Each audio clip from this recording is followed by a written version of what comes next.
1.6-liter engine sport car, 2018 Hyundai Elantra GT review. A new Hyundai Elantra GT arrives at dealerships this spring, just in time to compete with the Chevrolet Cruze hatch and the Honda Civic hatch.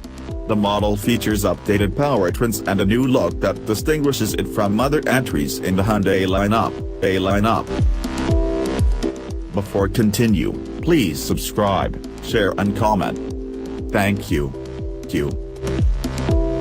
Based on the next-generation Hyundai i30, the Elantra GT was designed with European styling in mind, Hyundai says. The new model eschews the horizontal slatted grille of the previous model and adopts a brand-new cascading grille design.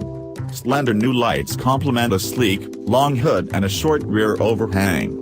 The automaker says the Elantra GT is lower, wider, and longer than the previous generation. Once again, the Elantra GT will offer a 2.0-liter four-cylinder engine. But this unit, which previously produced 173 horsepower, now makes an estimated 162 horsepower. A 6-speed manual and 6-speed automatic transmission are available.